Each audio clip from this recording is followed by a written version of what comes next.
টাকার জগতে বড় পরিবর্তনের ইঙ্গিত। কাগজের নোটের বদলে এবার আসতে পারে টেকসই পলিমার নোট। জল, ধুলো বা ছিঁড়ে যাওয়ার ভয় অনেকটাই কমবে। নোট ছাপানোর খরচও কমাতে পারে এই উদ্যোগ। পরীক্ষামূলকভাবে 500 টাকার নোট দিয়ে শুরু হতে পারে এই প্রকল্প।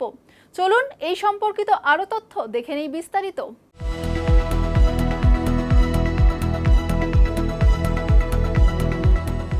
টাকা নিয়ে সমস্যা রয়েছে এতদিন, এবার সেই সমস্যার সমাধান হতে চলেছে।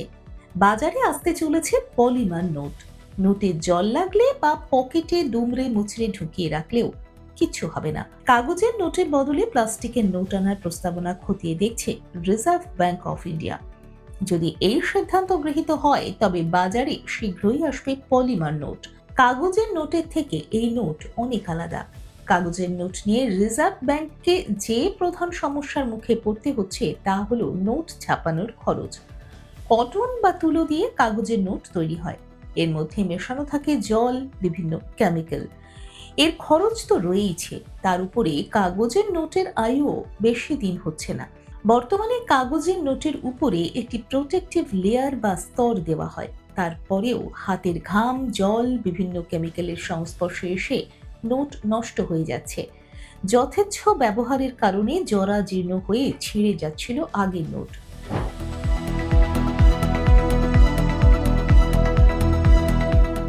পলিমার নোট তৈরি হয় সিনথেটিক পলিমার দিয়ে।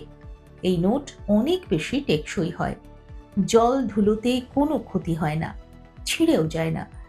এর আরো বড় একটি সুবিধা হলো পলিমার নোট জাল বা নকল করা সহজ নয়। সি থ্রু প্লাস্টিক, তার উপরে লেখা থাকে। মেটাল ফিল্ম বিভিন্ন দিক থেকে বিভিন্ন রঙে দেখা যায়। অতি বেগুনি রশ্মিতে রিয়্যাক্ট করে এই নোট। গবেষণায় দেখা গিয়েছে কাগজের নোটের তুলনায় 2.5 গুণ বেশি টেকসই হয় পলিমার ব্যাংক নোট। যদি পলিমার নোট ছাপানো হয় তাহলে এই সমস্যা আর থাকবে না। জলে ভিজে যাওয়া বা নোট ছিঁড়ে যাওয়ার ভয় থাকবে না। অনেক বেশি টেকসই হবে এই নোট। বারবার নোট ছাপাতে হবে না আরবিআইকে। এতে খরচ অনেকটা কমবে। বিজনেস স্ট্যান্ডার্ডের রিপোর্ট অনুযায়ী পাইলট প্রকল্প হিসেবে আরবিআই পলিমার ব্যাংক নোট আনতে পারে।